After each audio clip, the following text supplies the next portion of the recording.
All right. Welcome to the inaugural episode of B2B, Beta to Billions, where we play Shark Tank with up and coming GTM focused tech tools.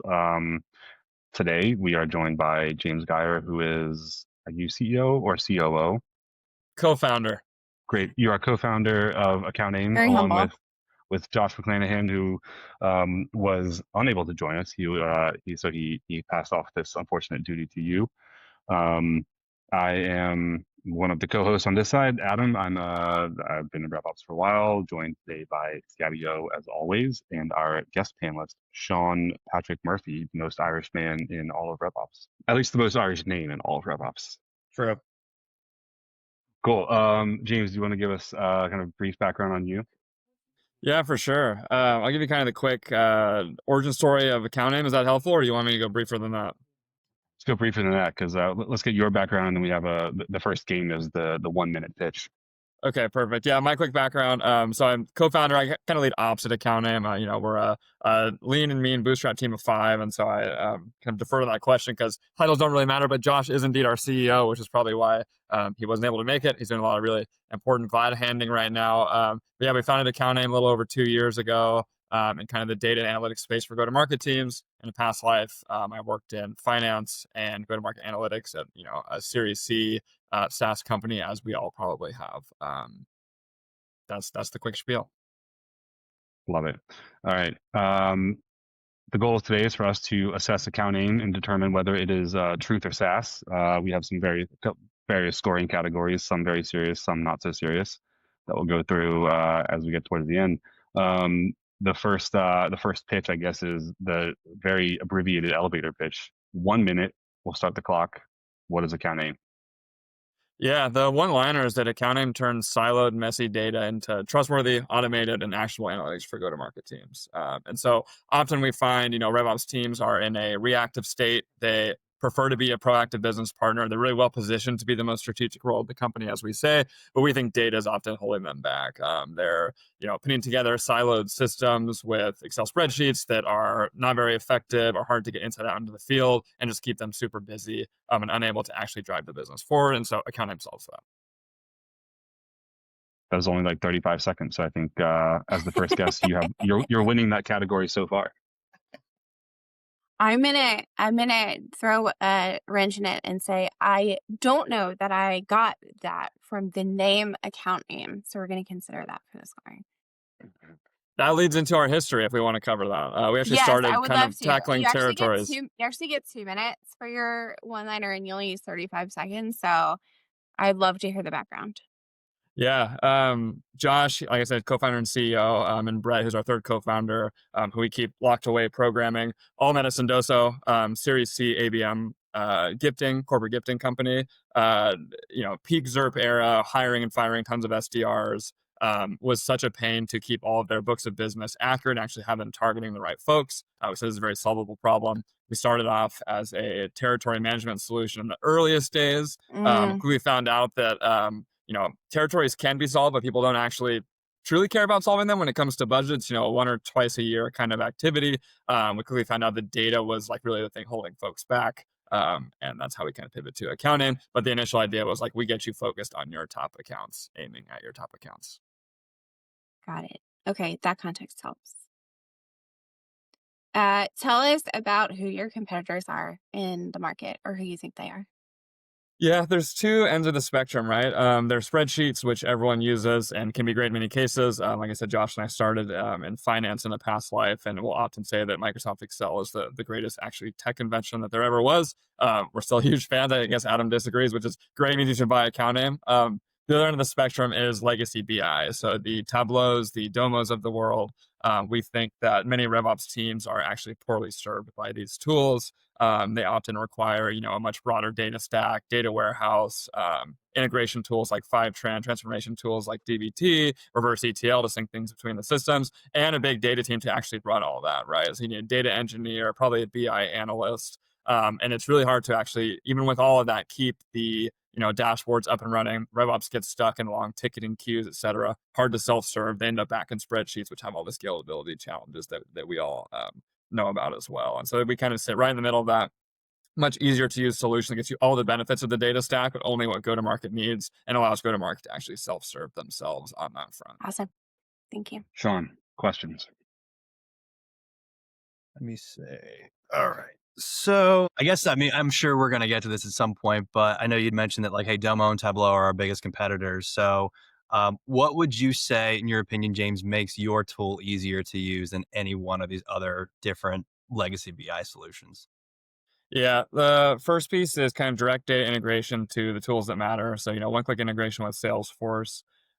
Second is the broader data stack as well. And so if you want to get in there, you want to snapshot your data, you want to kind of transform your data, create a source of truth. AccountAim gives you the ability to do that. And then the third is just like the ability to self-serve as well. And so doing these things like without needing SQL or needing to rely on a data person is kind of like the One of the okay, Gabby. No, I was gonna say I'm doing my homework right now. So I'm checking out your website. It looks like you actually have a couple different products. So I see we've got warehouse, workbench, and workflows. Can you kind of describe what each one is? Yeah, warehouse fairly straightforward, and we'll show you in the demo. But again, it's all about connecting data from all these different sources. And so the common places that we'll see most RevOps team connect is the CRM, the marketing automation platform, if that sits separately, which it often does, and then product data as well, which can be kind of direct from a company's SaaS platform. It can be from an existing data warehouse, and we can talk about how we interact with an existing data warehouse as well. So that's the first one. Workbench is where all the analysis kind of happens. How do we actually stand up visualizations, dashboards, get people looking at data, drilling down into things? And then workflows is how do we actually action this data as well? So think of that as reverse ETL. How do we send this back to systems where reps are actually working so we don't make this one more tool that, a sales rep or a sales manager has to get into to take action? Makes sense. I think without further ado, we're ready for a demo. Let's see it. Let's do it. See if I can share here. Okay, you guys can see this? Yep. Yeah, it looks great. Cool. So AccountAim, like I kind of alluded to earlier, built to take RevOps folks from reactive firefighting to proactive business partners, right? And so we think about this in three ways, which aligns to the products we just talked about. But the first is like, let's drive alignment across the company and the business through a clear source of truth. A lot of pain and debate comes from kind of different definitions, siloed teams, siloed data, et cetera. So that's one. Second is analyze instead of report. So a lot of folks, when they talk about being stuck in a reactive state, they often say to us, I want to spend time actually analyzing the business, proactively finding issues, and coming up with solutions, which is how so many VPs of RevOps that we've interviewed on our Boardroom RevOps podcast, which we've had the delight of having Adam on, attribute to their success is doing exactly that. And so we think a lot of the firefighting comes from data scrambles, can only be a strategic partner when you're looking at the finished analysis. So that's two. And the third, again, is creating action from analysis. So let's actually get those reps and marketers to take action in the places that they work, like I mentioned. So how do we do this? We'll cover this product by product. The first one is the least visual part of the entire platform. But let's drive alignment through a clear source of truth with the RevOps warehouse, which is where we are here. You can see here, basically just a list of data sources. We get into all like the record types and fields behind them, but I won't subject you and your listeners or viewers into the nitty gritty there. But basically AccountAim is at its heart an integration platform. And so when folks start with AccountAim, they will start with a one-click integration of their CRM, typically Salesforce or HubSpot, and then we'll bring in any other sources as well, whether that's from webhooks, direct API integrations, or even existing Excel sheets. And so a lot of companies will pipe in goal data, quota, compensation data, et cetera, just through an existing Excel worksheet as well. So very flexible to kind of get all of these data sources in here. And I will say, you guys feel free to stop me at any point. When you say Excel sheet, is that your favorite Microsoft version, or can that be a Google sheet as well?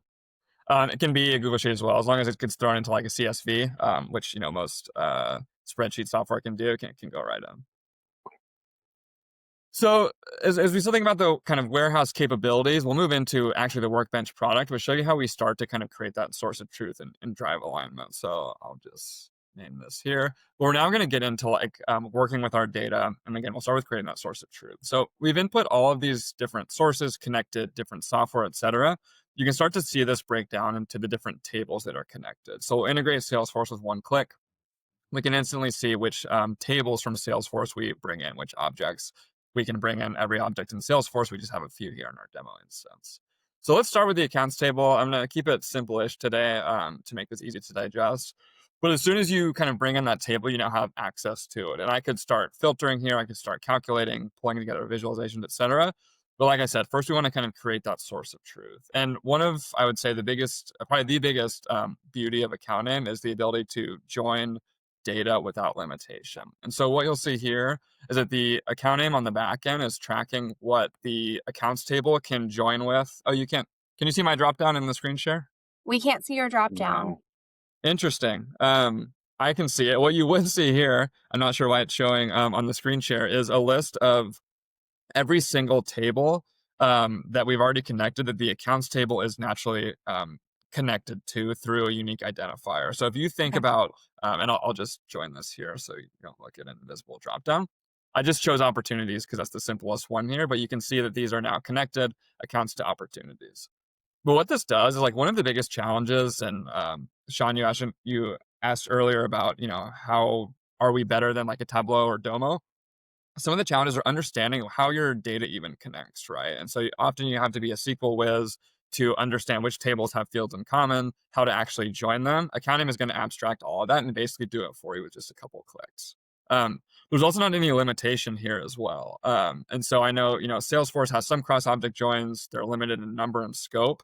AccountAim, you could join, 20 different tables together from different objects as long as you have that connected path.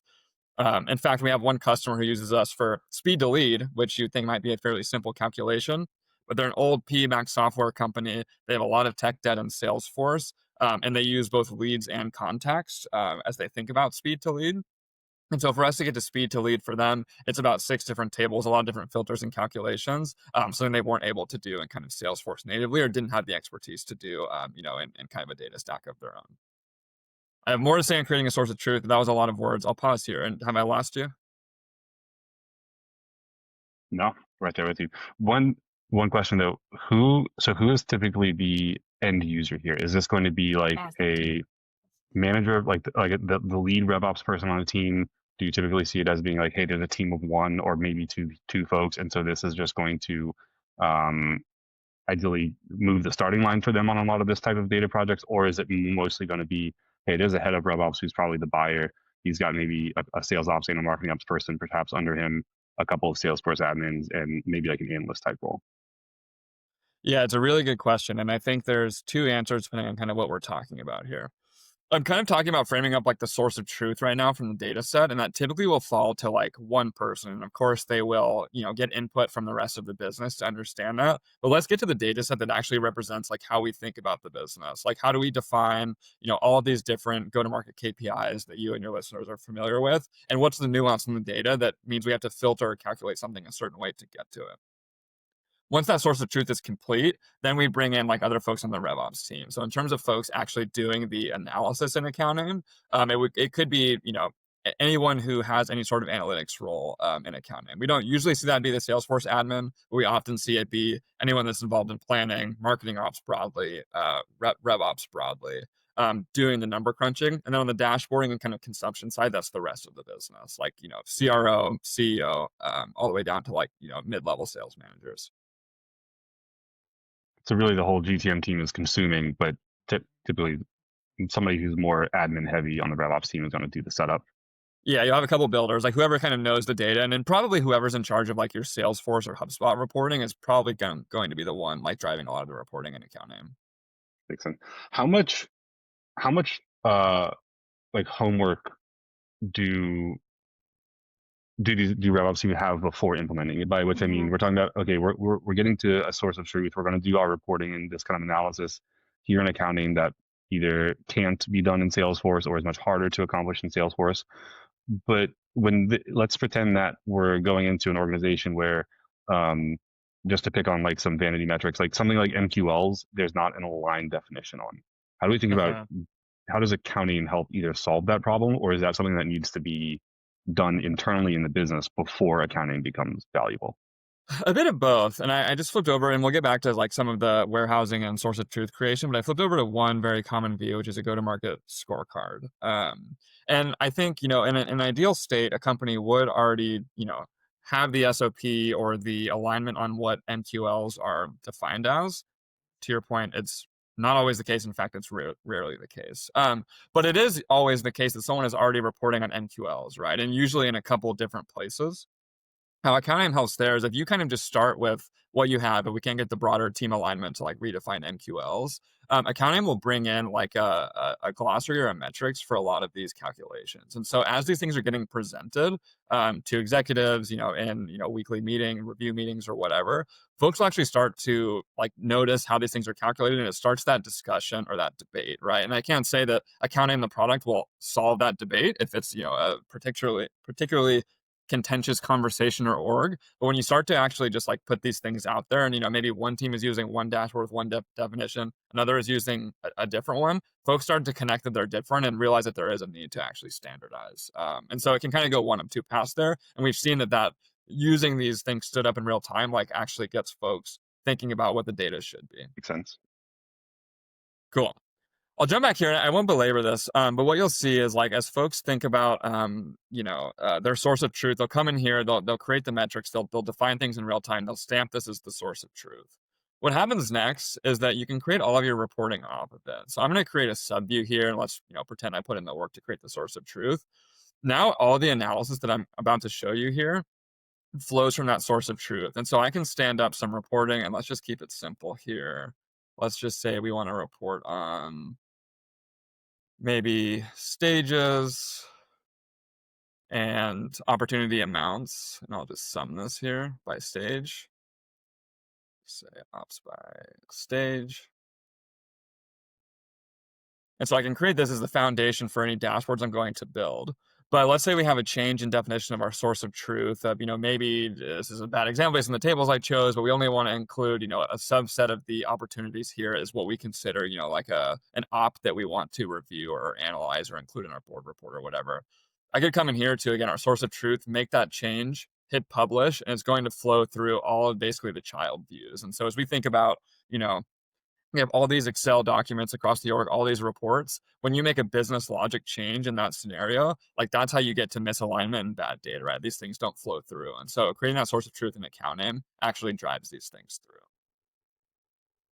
There's other native like calculations in here as well that get folks like doing their job a lot better. So if we want to come in here and actually just calculate sums off the bat, do counts, we can do distincts if we want to get rid of dupes. There's all sorts of like built-in logic here to get away from needing SQL, as I mentioned earlier. Probably don't have the time to dive deep into it today, but this workbench is really meant to make like the analysis side of RevOps a lot easier. We've got pivot tables, we've got Sankeys, we've got waterfalls in here, etc.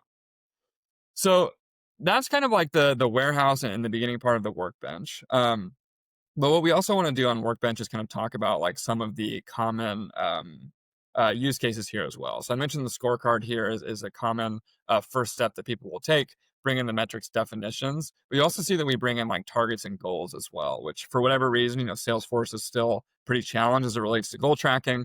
Folks find this pretty helpful to have it live. We actually have a public company as a customer that's doing all of their revenue reporting, and that kind of looks like this in AccountAim. Previously, they have a pretty complex business model. It's usage-based. It's like 15 different products. It's across like 30 different countries. It was a monthly exercise every month where one RevOps person spent like 3 straight days to go and update this in an Excel file. We built all the logic into AccountAim with them, and now this all like kind of streams live, and they can actually tackle misses that they're trending towards much earlier in the process. So as again, we think about RevOps becoming proactive, let's move them out of that time consuming once a month thing into real time data. It's been super impactful for them. Another piece here that we often see is like folks building in some analyses that you might see in other competing workflow software. So like a Clary, for example. This is obviously a simple version, but accounting can come in, and as we talk about manipulating data being a bit different than just like a Tableau, actually start snapshotting that data as well. So what we can see here is a forecast week by week and how this forecast has changed throughout the period from what reps are calling. And so, CROs or sales managers can come in here and actually understand how we're trending, can be filtered by rep. We can come in here and actually drill down into data, which is obviously a big challenge in Excel. So if folks want to understand, okay, what deals were closed as of this week, we can come in here and we can include any context that we want from Salesforce or whatever data we've connected, and folks can actually start to understand what's actually driving the change here. Same with kind of pipeline changes over time. If we want to see what pipeline was in one period, what it is today, and kind of like how things shook out and where they ended up, AccountAim can do all that with snapshots as well. That's I think that's one of the most common gripes that I run into with Salesforce reporting is like, sales leaders want to know how much pipeline did I walk into in each quarter, or what was my pipeline this time last year? What was my pipeline this time last quarter? And not being able to have a very quick solution to that is, I feel like, one of those challenges. Like, everybody runs into it constantly, and then when you still don't have an answer, like the fourth or fifth time, you're like, now I feel like the dumb one. It's super frustrating. And then if you can go and kind of scrape that together, and then someone says, okay, well, how did it change period to period? That's a whole other question as well, right? Yeah. And so having all of that, for many companies will create those formulas of like, okay, did the change happen because we had this amount of increase in existing deals, net new deals created, deals closed won, closed lost, like all of that can become like really, really quite simple.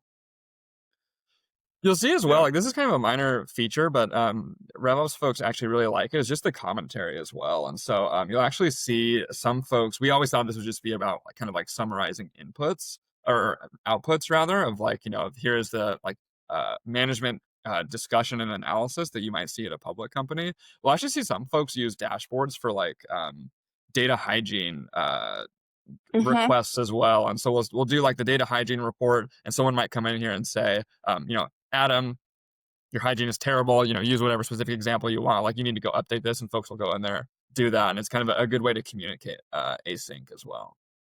Can you link directly to, or from one of these reports, can you get directly to like a Salesforce opportunity, or like, let's go with that kind of hygiene example, and you go, okay, like this is some sort of broken glass report, or a dashboard where you go like, okay, MQLs with no follow-up, for example. Can we link directly to a Salesforce record? Yep, that's right. So what you can do is you can follow this like chart, and I'll go back to the one we're actually talking about. I guess we're talking about a hypothetical example. You can double click in any of these charts to follow it to that workbook view. It would take you back to kind of like this view where things are actually happening. And then what folks will do is we can bring in like a Salesforce link to each record. So if we said like, these are the all the opportunities that need some sort of information, we can include the link to each one to make it really easy for folks to update. But actually, and some reps will do that because they prefer Salesforce. But you can actually update this directly in AccountAim, and it'll sync back to any of your systems, Salesforce, HubSpot, whatever's connected as well, to bidirectional sync. So RevOps folks will typically use AccountAim to do that. Some reps prefer just to do it in Salesforce, which is where they prefer to live. And if I read correctly, the bidirectional sync only comes with your professional package, right? The middle tier? That's right. Yeah. So we think of packaging like the entry level tier. Think of it as really just like CRM analytics. So a cheaper version than like Salesforce CRM analytics gets you reporting on things much easier past Salesforce limitations. If we want to connect more data sources, if we want to do bidirectional sync, that comes in the professional plan. Cool.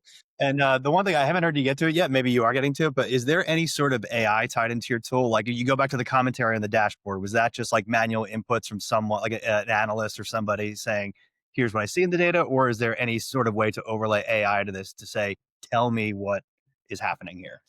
Yeah, there is a really good question. We hear it's probably the most frequent question we get. So yes, we use AI. Primarily it's on the back end today, as we talked about, like figuring out which tables can connect and the like, and things like that.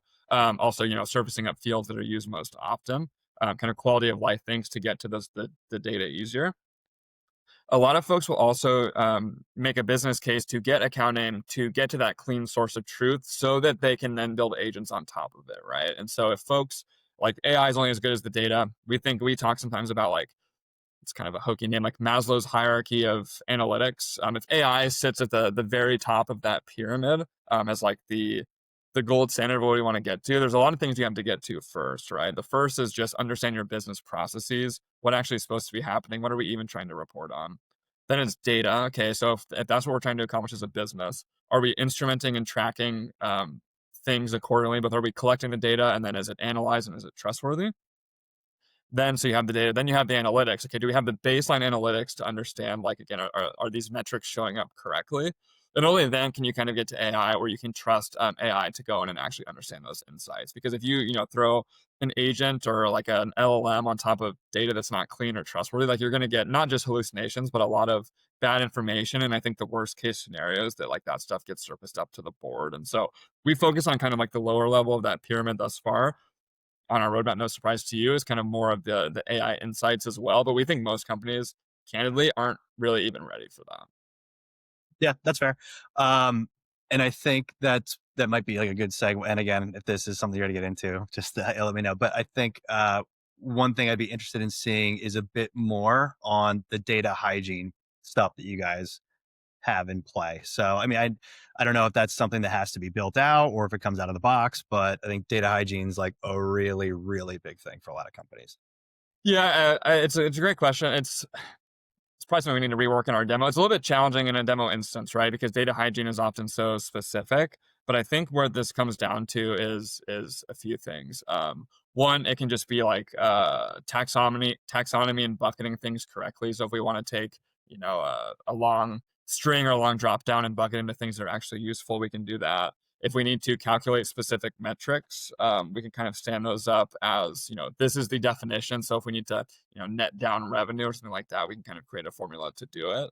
But I think most importantly, it's just getting through some of those like tech debt related things. Like to my earlier example of that company with speed to lead, what combination of combining tables together do we need to get to identify like our universe of the leads if like the plain lead object with plain filters doesn't get to it, right? And so part of that is really just like getting into the platform and kind of understanding the nuances of your business versus like, hey, here's this feature that kind of gets that solves data hygiene for you, right?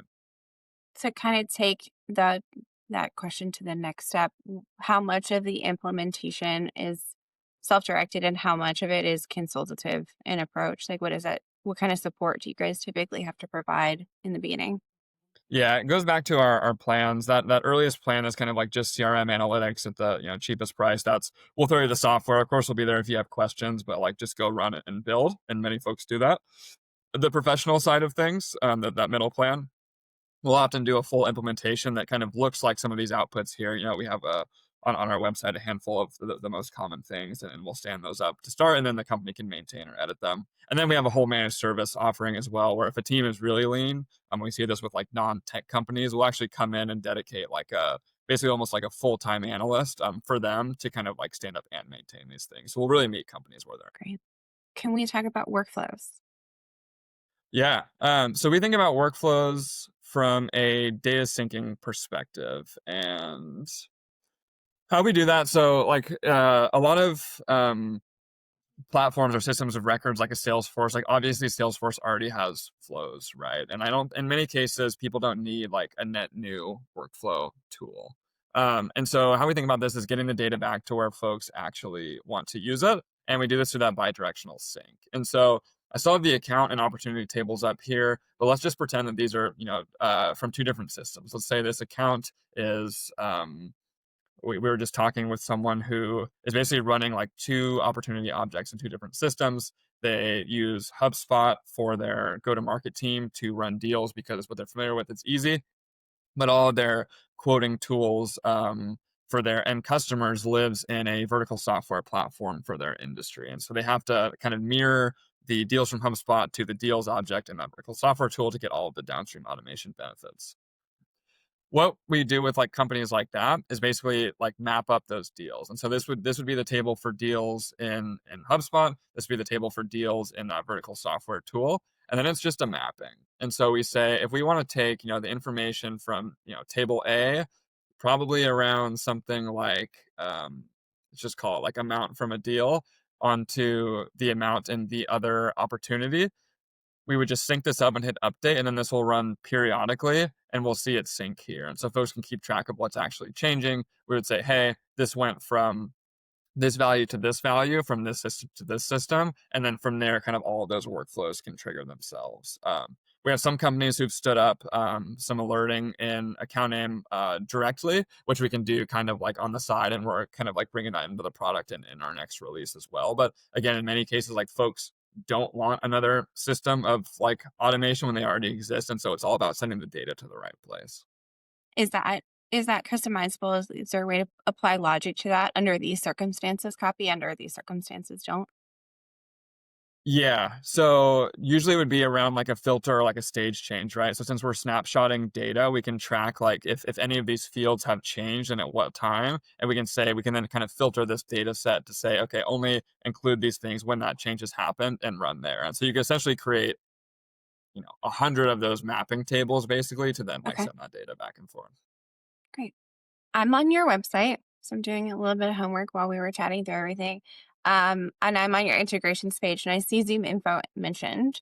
So I'm interested to kind of hear the use case, how people are incorporating Zoom Info um, in what we just saw.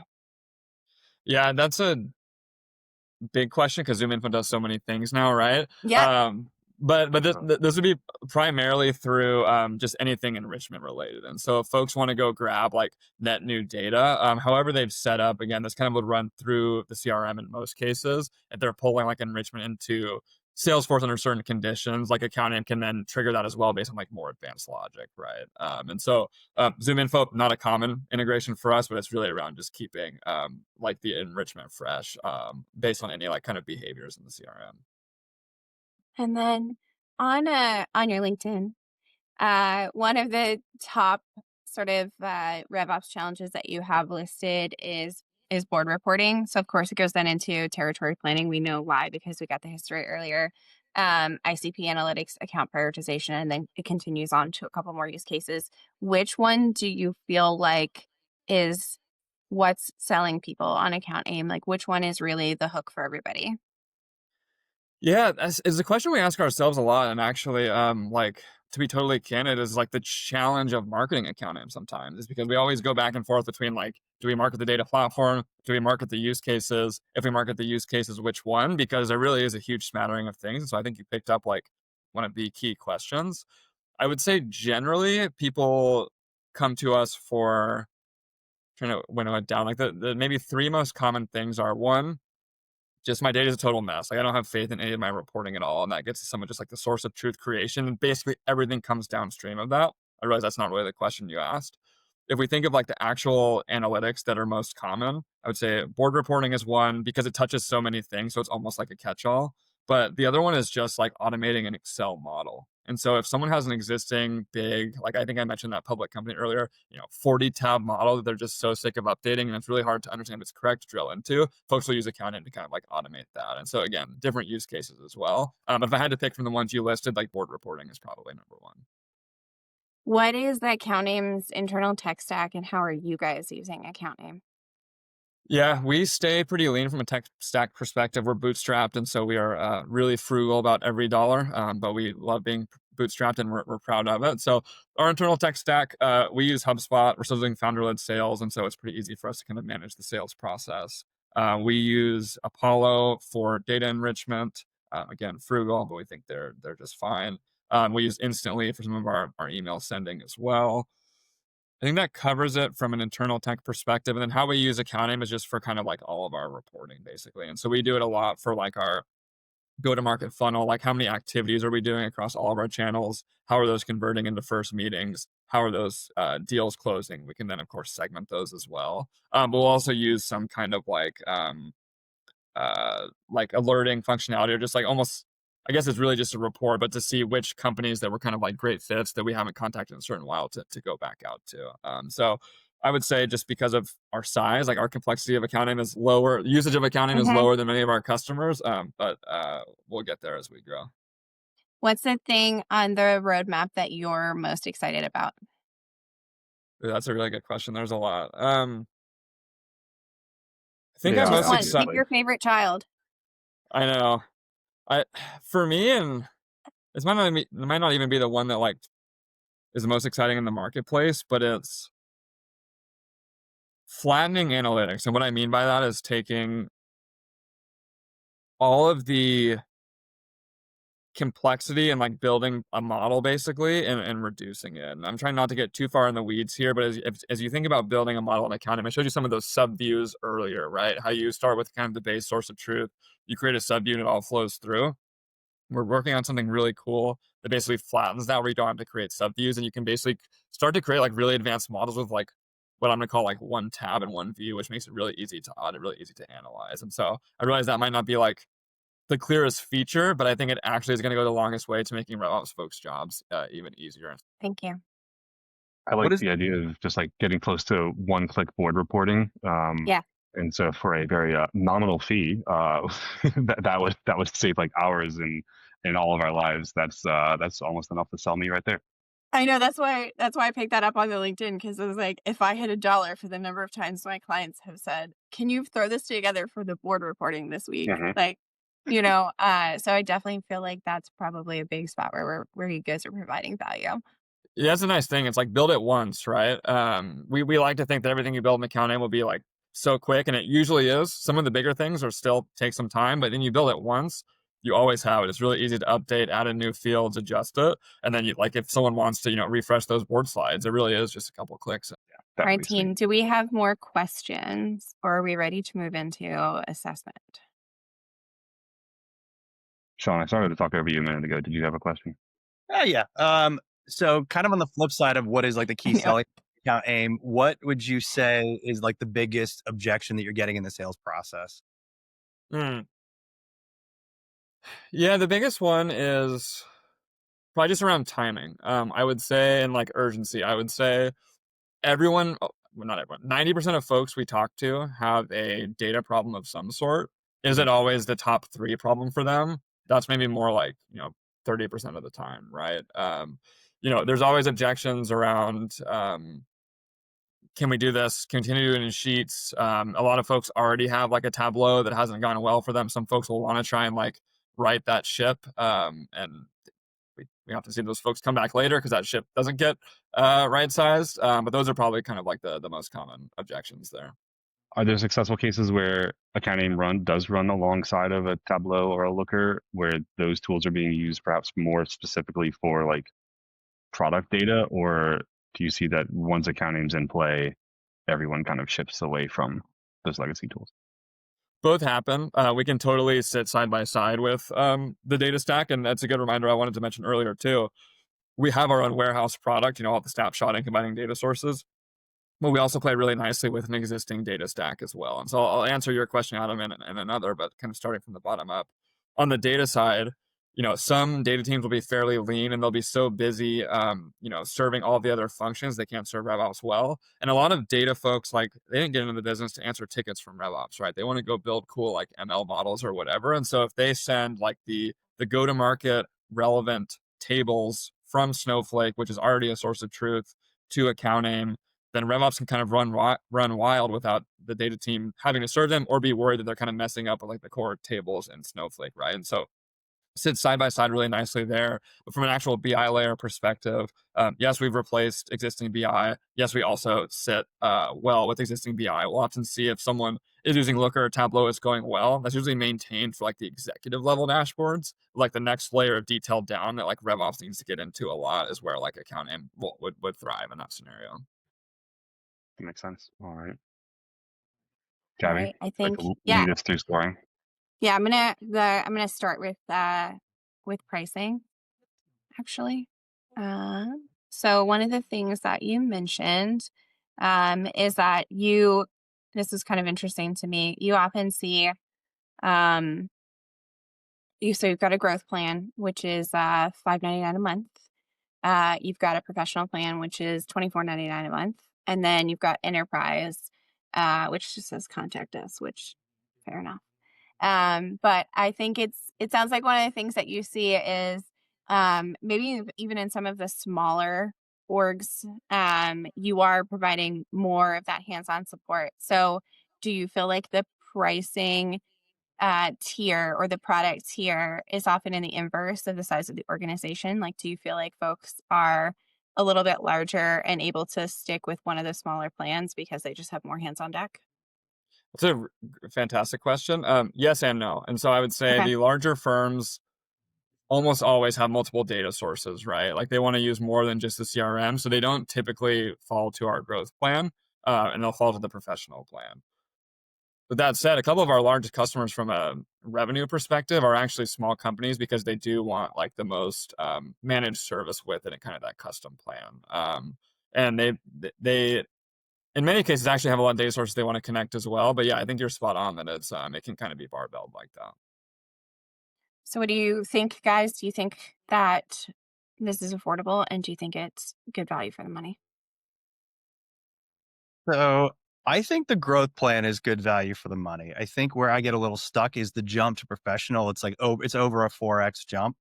And I understand that it comes with more, right? You get the reverse ETL, the custom objects, version tracking history, but seems like a big jump to me for, from growth to professional. Have you guys ever considered like having another pricing package tier? Like, I know everyone wants the 1, 2, and 3 pricing packages, but have you thought about 4 maybe?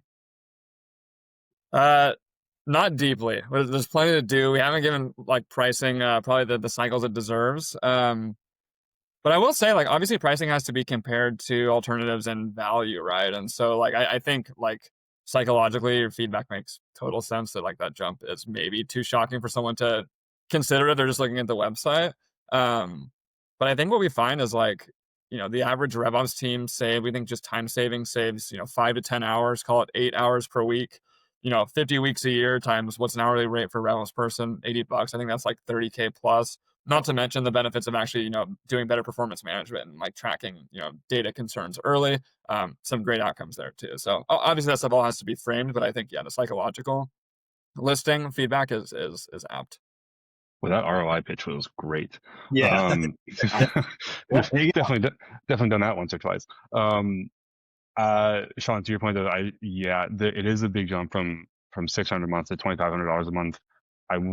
And you do get a lot more. I would say, almost to echo James's thoughts though, I think if you don't already have or are considering some sort of Zapier or Tray or any other Tray's not really lightweight, but like any other kind of middle of the road ETL tool for RevOps specific use cases, then I think this where you can check 2 boxes, to check off 2 boxes with just accounting, that would make a ton of sense and be an easier sell for that professional plan. The 2 things that are really selling me on the professional pricing. So I do agree with you guys. And as a small business owner myself, like $2,500 a month is a lot of money, right? That's not for me, right? But at the same time, when I see version and audit history in professional, like that is big. But more than anything, dedicated Slack support. What's your SLA on the Slack support? That seems like craziness to me that you guys offer that. Yeah. Our SLA is like typically, the SLA is listed at 6 hours, but I would say that we're usually faster than that. We just love solving problems and doing cool stuff with cool RevOps people. And so that's kind of the best part of the job. Okay. I just noticed the scheduled reports piece is included in the professional tier as well. And that is something that is like, thinking about like, okay, great. You've got a pipeline review call every Thursday at 10 a.m. If this can be sent the night before or the morning of as your pre-read, instead of like needing to go in and like, okay, I want to download this and update a sheet, or make sure, hey, did everybody go look at the Salesforce dashboard ahead of time? Like, no, you didn't. And so you don't get to participate. Just being able to send it ahead and just like, here's the thing. And I don't have to worry about that pre-read. Like, even just like the mental load of like, I didn't do my thing is pretty nice. That actually brings up another question. Sorry, I know we're supposed to be scoring. So, and maybe you talked about this and I missed it while I was doing my homework at the same time, but is there a sort of alerting system? So if something looks like it's on fire or is super crazy, is there a way to set up notifications for that? There is. In fact, one of our earliest use cases and one of my favorites, maybe because they're one of our earliest customers and I hold them near and dear, was actually kind of like a daily prioritization mechanism for BDRs. And so this company had a small TAM and they're selling to CFOs, but they just wanted to stay top of mind because it's not, CFOs are kind of tough to get on the phone. They created SLAs for like every type of account across like 20 different signals. And every day AccountAim would send every BDR like their top 10 accounts based on that stack ranking. And so we'll do something similar to your question around things that are on fire and need alerting. But it kind of has use case beyond just things that are on fire to actually just like running programs systematically, and it kind of gets into like the workflows element as well. One more pricing question so growth includes just a CRM integration, professional includes a CRM plus 2 sources. I assume those 2 can be any 2 you want, and then enterprise is custom, so presumably unlimited. if one is on the professional plan and doesn't need the other features of enterprise, can additional integrations be purchased a la carte? Yes, everything's in negotiation, especially when you don't have a board of VCs, right? So yes, we can always scope that out. I probably shouldn't say this live, but we can be flexible on integrations like an original negotiation or original deal signing as well, right? I would say the enterprise we have custom listed as well, because we will do some custom dev work for an enterprise plan for integration we don't currently have as well. And so we, for example, have a customer in the insurance space that had a very kind of niche agency management system that we never considered, but we go integrate that for them as far as a custom offering in the enterprise plan. Can I get into the details on the integrations just real quick?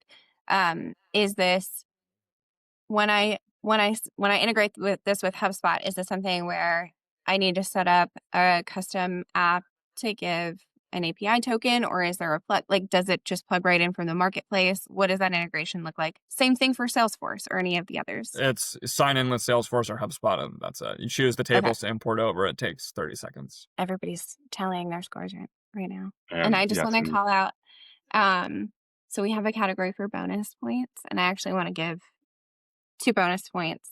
One specifically for, there was no like book a demo link. It just went straight to free trial. And then when I did the free trial option, I actually got an email, which is very clean and looks very personal, from Josh. And it even named the platform that I selected. And then that followed with LinkedIn connection invites from each of you. So I thought that those were some nice touches. So I just wanted to Wonderful. call that out. Do I get a bonus point for being your inaugural guest? I think I'm number 1. Yeah. Right? Okay. 3 You can have bonus 3, yeah. points for you. Wonderful. See, everything's negotiation. Okay, we'll give a couple. We'll give bonus points because I just like you and Josh. You guys are cool. We'll take it. So you get 2. Sean, I see you doing your scoring now as well. Yep, mathing. All right. So I guess the actual total is really uncapped because the bonus points are unended. So Yeah, the bonus points are open-ended. I think we just need to deliver a truth or sass verdict. I'm gonna go truth. I think there's enough need in the marketplace for a tool like this that is easy to use for ops folks, that doesn't have a reliance on traditional data teams. I think using the Tableaus and Lookers of the world are great. They have their use case. If you do have the support internally to leverage that from a GTM perspective, fantastic. There's kind of uncapped potential in using those. Getting data out of them, I do think can be a bit of a challenge. Like, so completing the loop of, I have done some sort of calculation in my tool, I need to push a value back into Salesforce, for example, and this bridges that gap in one place, which is really nice. Pricing dependent though. Pricing, I think makes enough sense. We talked the jump from the jump between tiers can be kind of high, but I think there's enough value, especially in that professional tier, that it makes sense, especially if you are looking at replacing maybe a lightweight ETL tool at the same time. So yeah, I'm going truth. This is the truth. Yeah, I feel like our scores are pretty in line with each other's. For me, pricing wise, I called out the 2 things that really stand out to me from a value perspective, but also one of our scoring criteria is how easily would I get finance approval for it. And I feel like the pitch and the value that you did really sort of helped demonstrate that. Sean and I are both coming from a similar background of this type of tool with the analytics. So the ease of setup and integrations really stood out to me. So you got actually 5 out of 5 on that one for me. So very high score. Of course, I've not tried it. I do have my free trial, so I will be following this call with testing my free trial. But based on what I've seen, that was really impressive to me.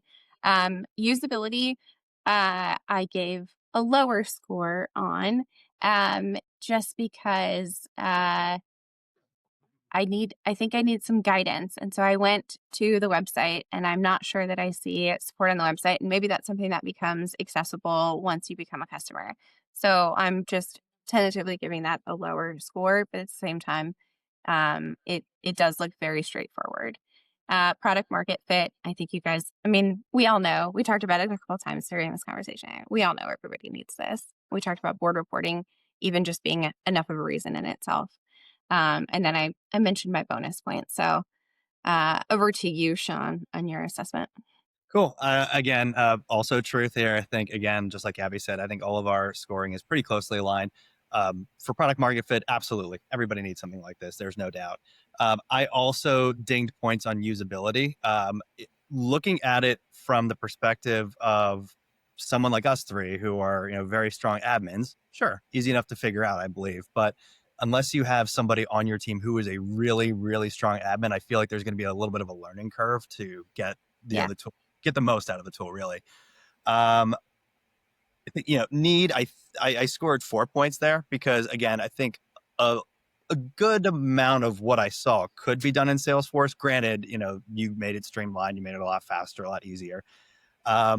Gave you guys a 5 on integrations, right? I think you guys got a lot of really, really strong, a lot of different categories of integrated tools. So I think you guys have done really well there.